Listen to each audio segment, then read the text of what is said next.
అన్యాయం చేసిరో వాళ్ళంతా అసెంబ్లీలో ఏం జరిగింది, ఈరోజు అసెంబ్లీలో లేకుండా పోయారు. మనల్ని ఉద్యోగాలు లేకుండా చేసిన వాళ్ళు 6 నెలల నుంచి పోరాడుతున్నాం. ఒకసారి కాంగ్రెస్ వాళ్ళు ఎవరైనా చూస్తే ఒకసారి నా మాటలు వినండి దయచేసి. మమ్మల్ని స్టేషన్లలో పడ్డప్పుడు, అరెస్ట్ చేసినప్పుడు, మేము కేసుల పాలైనప్పుడు అందరూ కూడా మీరే ఆదుకున్నారు. ఇదే ప్లేస్లో జూలై 19వ తారీఖు మీ ఆధ్వర్యంలోనే దీక్ష చేసినాం. గాంధీ భవన్ మెట్లు ఎక్కినన్ని సార్లు కోచింగ్ సెంటర్ మెట్లు కూడా ఎక్కలే. ఎక్కి ఎక్కి కాళ్ళ చెప్పులు అరిగిపోయినాయి. కానీ మీరు అధికారంలోకి వచ్చిర్రు. మా వాళ్ళు వచ్చిర్రు, నిరుద్యోగుల వాళ్ళు వచ్చిర్రు, అందరి వాళ్ళు వచ్చిర్రు. కానీ దయచేసి మేము ఇలానే మిగిలిపోతున్నాం. ఇంకా పోరాడే ఓపిక కూడా లేదు. గత 6 నెలల నుంచి ఇంటికి కూడా పోలేకపోతున్నాం. ఇక ఇంటికి కూడా పోలేము. ఇంకేదైనా చేస్తే మీరే ఏదైనా చేయండి మమ్మల్ని అందరినీ కూడా. మీరు ఇక ఏదన్నా ఒకటి చేయండి. మమ్మల్ని పిలిచి మాట్లాడటానికి అసలు మీకు 5 నిమిషాలు టైం లేదా?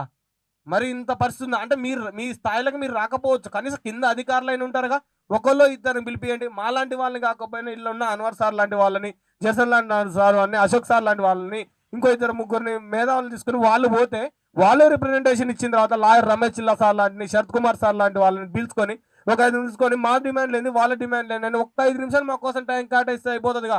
ఎంతగాని తిరిగాం. ఈ రోజు ఈ టెంట్లు ఇవన్నీ 5-6 వేల రూపాయలు అయినాయి. ఇంకెంతగాని ఒక్కొక్కళ్ళు రక్తమాసాలు ఛార్జీలు పెట్టుకొని రాలేక టిఫిన్ పొద్దున్న నుంచి ఇక్కడనే కూర్చున్నారు. ఒకసారి అటు చూపియండి.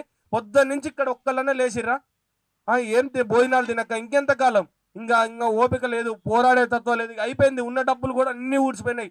ఏం లేవు ఇక. ఇంటికి ఇప్పుడు అందరు పోయేటోళ్ళు కూడా ఇప్పుడు నా మిత్రుడు అడుగుతున్నా ఒక 50 రూపాయలు ఉంటాయి ఇవా అని. ఇంత దిగజారి తెలంగాణలో. దయచేసి మమ్మల్ని ఒక్కళ్ళనన్నా ఎవరిని ఒక్కరిని కనీసం మాతో చేస్తే చేసిర్రు, చేయకపోతే చేయబోయారు. ఫస్ట్ మమ్మల్ని పిలిచి ఏదో ఒకటి మాట్లాడండి. మాట్లాడి ఏదో ఒక హామీ అండి. ఆ కోర్టులోనేమో 10 లక్షల రూపాయలు కడితే స్టే ఆర్డర్ తీసుకొస్తే కోర్టునే ధిక్కరించి రిజల్ట్ ఇచ్చిండు.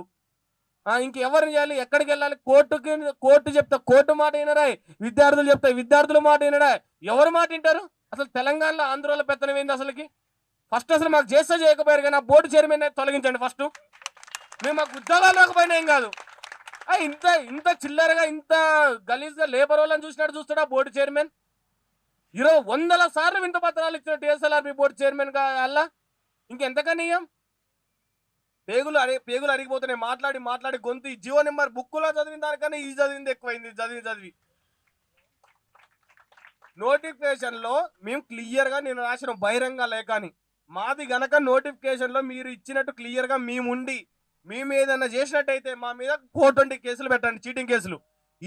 ఇదే కనుక ఈ ఫైల్ కనుక తప్పని నువ్వు నిరూపిస్తే నువ్వు మీద నీ 420 కేసు పెడతా. ఇంకెంతకని జైల్లో పెడితే కేసులు పెడితే దెబ్బలు కొడితే అన్నం లేకుండా చేస్తుంది. ఎన్ని పోరాటాలు? 6 నెలల పోరాటం. సెక్రటరీని ముట్టడిస్తుంది, డీజీపీ ఆఫీస్ని, అసెంబ్లీని, హైకోర్టు దగ్గర ధర్నా చేస్తుంది. ఇంకేంది?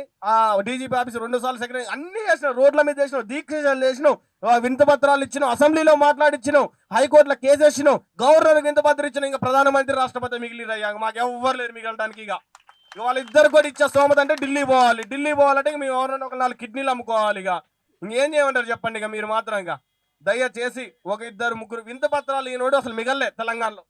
వింత పత్రాలు ఇచ్చేటోళ్ళు లేడిగా. అందరూ అయిపోయారు. వింత పత్రాలు ఇచ్చేటోళ్ళు అందరూ అయిపోయారు. ఇంకా ఇప్పుడు అదొకటే మిగిలింది అన్న. ఇంకా దానికి మించి ఎవ్వలేరు. డీజీపీతో సహా మొదలు పెడితే చిన్న కానిస్టేబుల్ వరకు కూడా ఇచ్చినాం. ఇంకేం చేయని చెప్పు. రాష్ట్ర హోమ్ మినిస్టర్ అడిగితేనే క్యా అన్నాడు. ఎవరిని అడిగినా వాడికి ఎవ్వడు తెలియదు అన్నాడు. మా మంత్రి గారిని అడిగితేనేమో ఆ ఎగ్జామ్ రాసిరా అంటుండు. ఇంక నేను ఏం చెప్పని చెప్పు. అందరూ ఓడిపోయారులే, దరిద్రం పోయింది. కానీ ఇప్పుడన్నా మీరన్నా కొద్దిగా దయచేసి 1-2 నిమిషాలు మా కోసం మేము ఏం చేయమంటే 1-2 నిమిషాలు మేము చెప్పేది తప్ప రైట్ అనేది ఒక్కసారి మాతోటి చర్చిస్తారని, మమ్మల్ని పిలుస్తారని 2 చేతులు జోడించి కాంగ్రెస్ నాయకులకి ఓట్లు వేసిన ఏ ఓటు అయితే వేసినావో అదే ఓటుతో మిమ్మల్ని అడుగుతున్నాం అయ్యా. డబ్బులు తీసుకోవాలి కాంగ్రెస్ వాళ్ళ కాడ.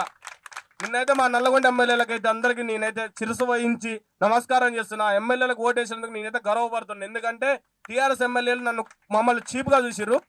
కానీ నల్లగొండ జిల్లా ఎమ్మెల్యేలు మాత్రం ఎక్కడున్నా వాళ్ళు మాత్రం చేసినా చేయకపోయినా సీఎం దృష్టి గారికి అయితే ఇచ్చారు. అదొకటి హ్యాపీగా ఉంది. దయచేసి మిగతా ఎమ్మెల్యేలు కూడా అలానే చేయాలనుకుంటున్నాం. దయచేసి 1-2 నిమిషాలు మాతోటి అంటే మేము సామాన్యులమే. దయచేసి ఓటు అయితే వేసినాక 1-2 నిమిషాలు మాట్లాడాలి. ఇది కోదండరామ్ సార్ కానీ పెద్ద పెద్ద వాళ్ళు చూస్తున్నా కానీ ఒక్కసారి మాతో చర్చలు జరపాలని కోరుకుంటున్నాం. దయచేసి థ్యాంక్ యూ అన్న.